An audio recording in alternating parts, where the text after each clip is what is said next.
I'm Havilah Malone, Hi, and I'm Regina Carver. and you're here for another episode of ReThink Uncut. ReThink Uncut, where we question life from different points of view.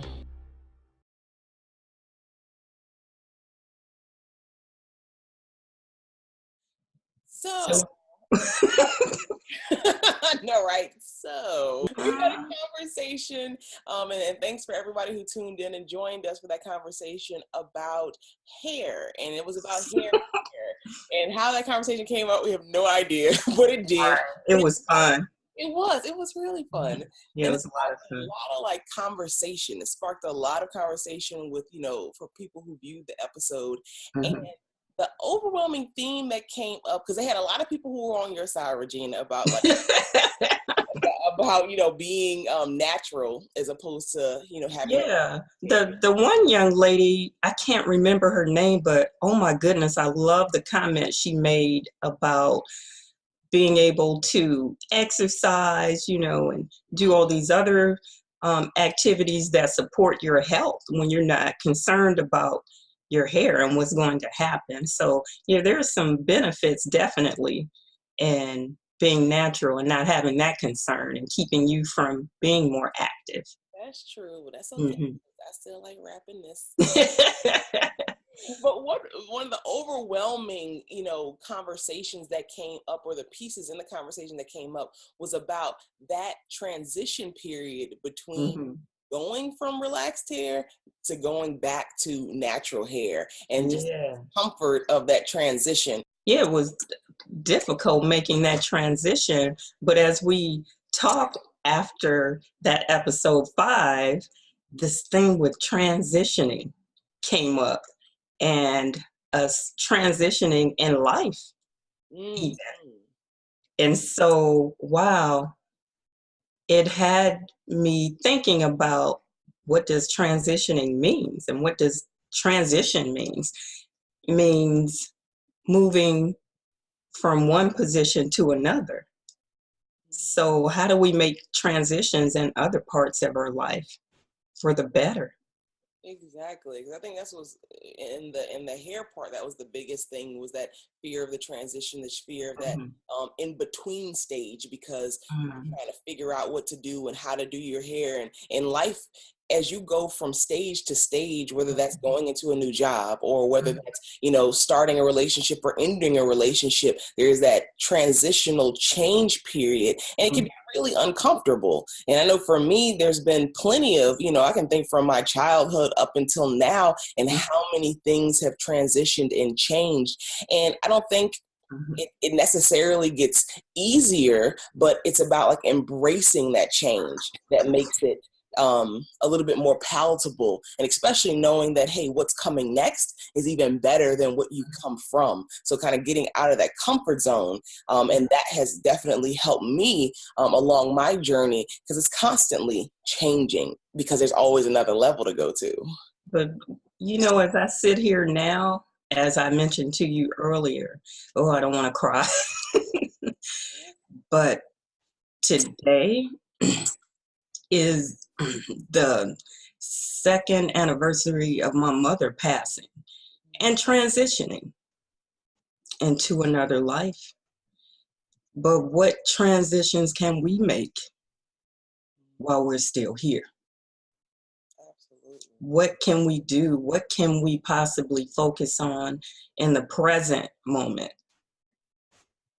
that will better our lives, that will get us to where we want to be in this life before we make that final transition? Yeah. That really brings up the point, and thank you so much for sharing that. It's really about not taking for granted the time that we have here, because That's right. It can be short. And so really making the most of it. And if there's something that you want to do, whether it's uncomfortable or not, maybe you want to start a business, maybe you want, to find love in your life. And it's like, why hold back when tomorrow isn't promised? And if not now, when? Before making that final transition, what can we do, like right now? What simple step, phone call, conversation, search on the internet can we do right now to help us transition to something that we really want to do in life before making that final transition? And sometimes it's just that easy step that we can make that can just open up all kinds of doors. But if you never take that one action you can take in that present moment where you are right now, it may be too late. It may be too late and you move into that final transition. So somebody's still waiting for you to make that transition into who you want to be or some goals that you have this lifetime.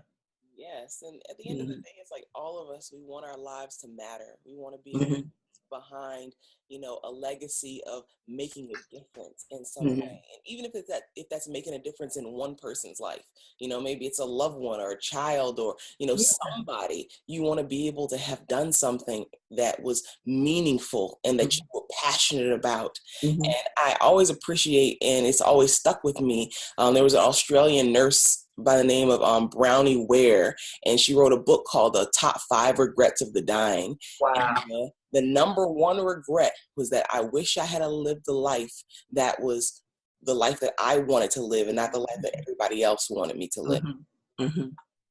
I mean, just that, making that transition or that change to being true to who you are as opposed to trying to be what everybody else wants you to be is a huge and powerful transition that is a difficult one to make, but will make all the difference in the world. And you know what's funny about this? This all started from this conversation about hair. Transition from a perm to natural hair, but there's even more transitions to be made that could help us live a more full life, a freer life, because somebody's actually waiting.